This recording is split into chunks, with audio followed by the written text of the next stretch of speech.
everybody, it's Terry, your host. Welcome back to Tim Travels. So I left my house this morning and I came down here to Laurel, Maryland to do a pickup here at Dryers or Nestle or whatever this place is. What is this place called? Well, Dryers. So quick little story about, or a quick little tidbit about Laurel, Maryland. Laurel, Maryland, and this is not uncommon in a lot of places in Maryland. But Laurel, Maryland is actually, parts of it are in 4 different counties. Parts of it are in Anne Arundel County. And I used to actually live in the Anne Arundel County part of Laurel. Part of it is in Montgomery County, Maryland. Part of it is in Howard County, Maryland. And part of it is in Prince George's County, Maryland. But like I said, that's not uncommon in Maryland. And in fact, when I used to defend people in breach of contract cases, a lot of times the lawyers would be lazy and they wouldn't look and see exactly where this person lived. And they'd be like, oh, they live in Laurel, that's, Montgomery County or whatever. And then I'd get cases dismissed because people had the wrong county. Because you have to sue under the rules of civil procedure. You got to sue people in the jurisdiction in which they live. So, but like I said, it's true all over the state. There's tons of different places. So this is going to be the first part of this this back on the road video. So I'm waiting here because so I had a pickup time up till noon today or whatever. So I get here and I got my trip all planned out and I bobtailed in, so it should be pretty easy, right? No, I go into shipping and they're like, oh yeah, that the trailer that your load's in, another Prime driver took it to TA to get fuel in it. And I'm like, oh, like, okay. I'm not really sure why that's a thing. Like, I feel like once the shipper takes custody of a trailer, if it's full when you bring it in, and like this is a place that requires you to take a picture of the fuel gauge on the trailer. So I feel like once it's full, if it sits here for whatever reason, because they give you, I had a window, I feel like they should just fuel them. That should be their problem until we come back to pick them up. But, and so I don't even know how, I don't even know how they got this guy. Like, I feel bad. I feel like they woke somebody up to go drag a trailer down the road to TA to fuel it. So I wish I would have known that they were going to do that, because I think I saw the guy when I was coming in here. Anyway, it's life in the big city. So yeah, we'll get on the road here. It's a little bit after 6. This load's going out to Battle Creek, Michigan, and it's got to be there tomorrow morning at 9. So I'm probably going to drive a little bit today, stop, do my break, and then get back on the road in time to get there by 9 a.m. tomorrow. So I'll check back with you in a little bit. Bye. Hey everybody, welcome back to Tim Travels. So I'm back. I got my load.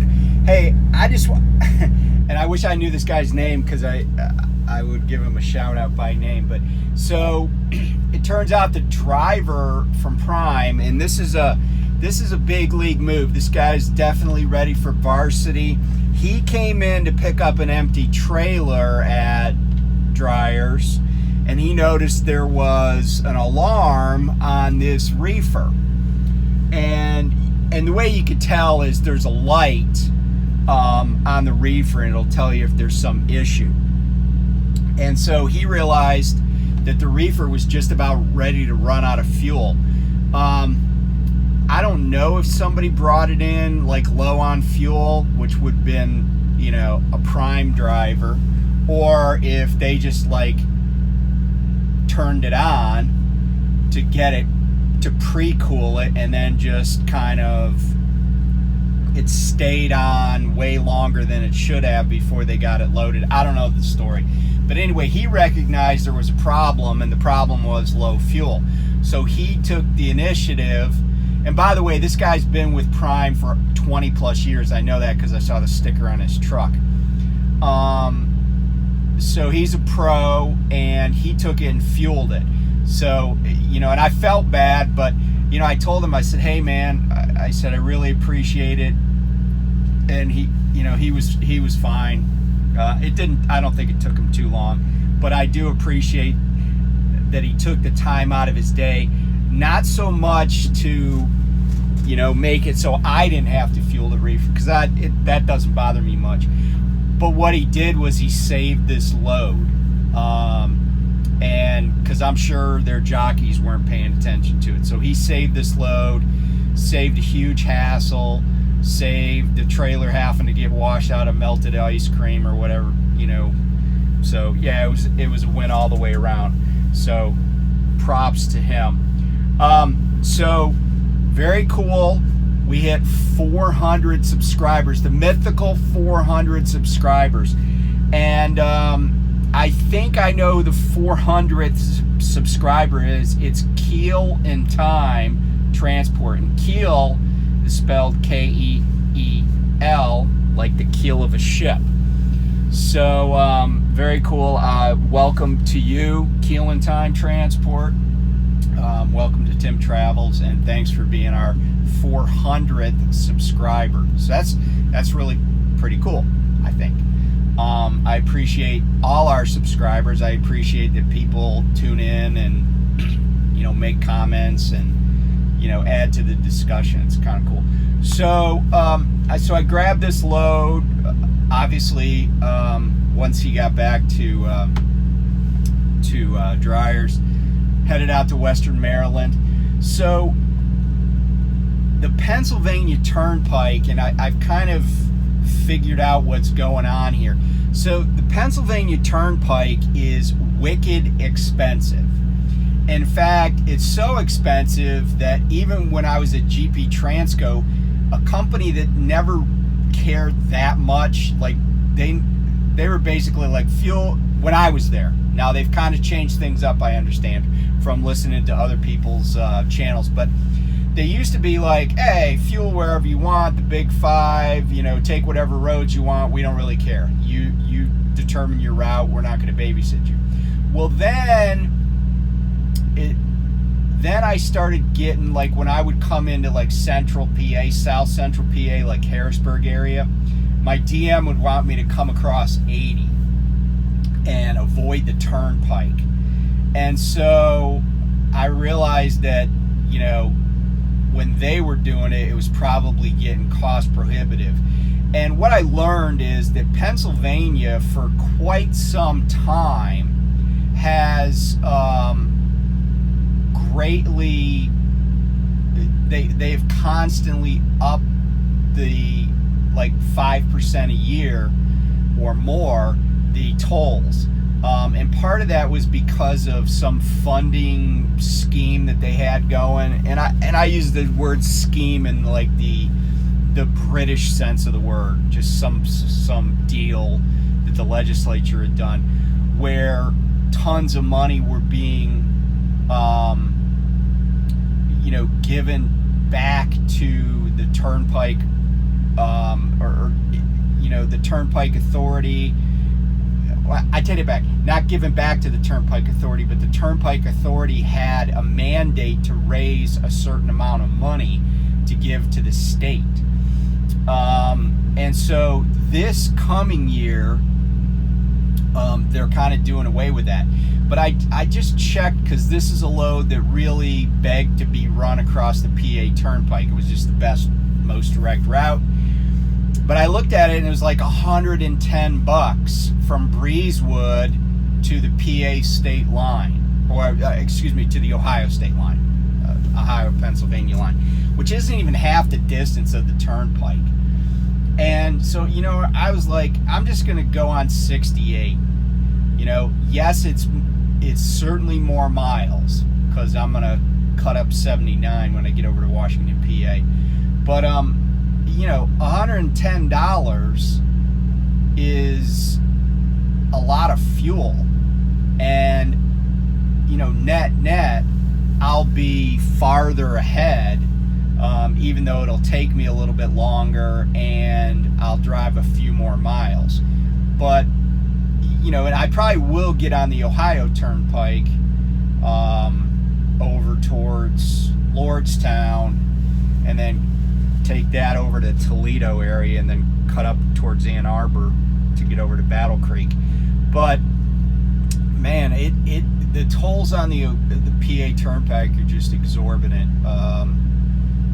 You know, it's crazy. So that's kind of like my thinking. You know, if I was going to try to do this all in one shift, I would have taken the turnpike, but I just don't see the economics there. So anyway, we're just back out on the road. I'm getting used to I'm gonna have to get used to a few new things. I just kind of put all my stuff here in the truck. I gotta organize it while I'm parked here today. But yeah, so I don't have Beatrice on the truck. It was weird. I fueled my truck a little bit ago, and when I pulled into this Love's, and it was weird to open the door and she wasn't like right here standing there waiting for me to come in. And yeah, so that's one thing that's going to change. I don't know, there are a few other things that I'm changing up. I'm putting my stuff in different places, trying to prep for having a trainee on the truck. Like I said, I'll be out in Springfield, you know, probably by this Sunday. But I took an extra day at home, and I was glad I did. I took my daughter and one of her friends to Hershey Park. Had time to put up a pallet swing. My wife had this idea, and I just made it happen, where we took an old pallet that had been on my truck and I needed to get rid of anyway. My wife brought it home, and I put some eye bolts through the corners of the pallet, got some chain, and then rigged it up to a tree. So there's this giant pallet swing. So and I actually stood on it and rode it a little bit last night after we put it up, because my wife was like, you think this thing is going to stay up here? I said, well, let's find out. So I'm always the guinea pig on anything that I put up. I got a zip line in my backyard. I was the first one to ever ride it. And then recently, I had a friends were over, and this friend of mine who used to be in the Army, I was like, hey man, you want to go down the zip line? And he's like, are you going to? I'm like, yeah, I'll go. I don't care. And so I went down, and then he did it too. But yeah, I'm the guinea pig. So anyway, oh, and the other thing I got to do today is put up my dash cam, or at least figure it out. You know, I got this box thingamajig here that already blocks my view, because I sit up high. I'm not a low rider. I like sitting up high because I like to use my hood mirrors. But anyway, I gotta do that. Get things all ready for getting to Springfield and getting a trainee on the truck. And yeah, so that's about it. Nothing. Oh, and the other reason I stayed home an extra day is because one of my daughters had a flood on Saturday, and she wasn't even home.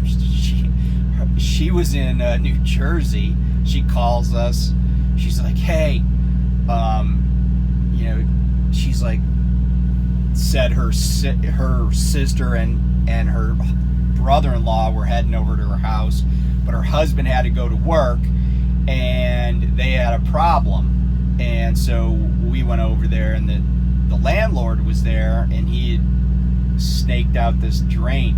But it turns out that it took more than that, because after he left, we were just there kind of cleaning up and getting ready to shampoo the carpet, and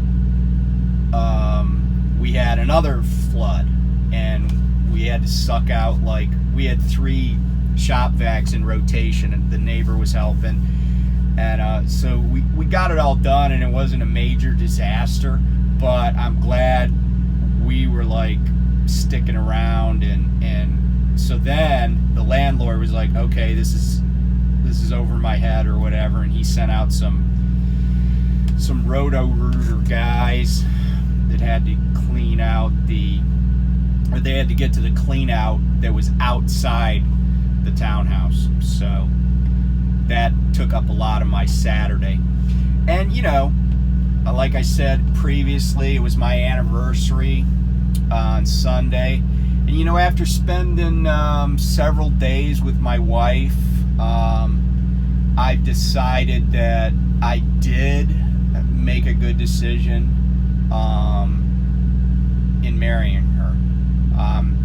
After this weekend, I'm still pleased with my decision. I hope she feels the same way. I haven't asked her, but she didn't tell me not to come back. So, no news is good news. So anyway, be safe out there. I'll check back in with you, and we'll go move on to this new chapter in my trucking career. And stay tuned, because I got some stories I want to tell you guys from being a lawyer, and being out here in Western Maryland always reminds me of one particularly interesting day in court. But I'll come back on a different show with that information. But anyway, take care, and keep this ice cream cold, and we'll get this over to Michigan in the morning. Talk to you soon. Bye.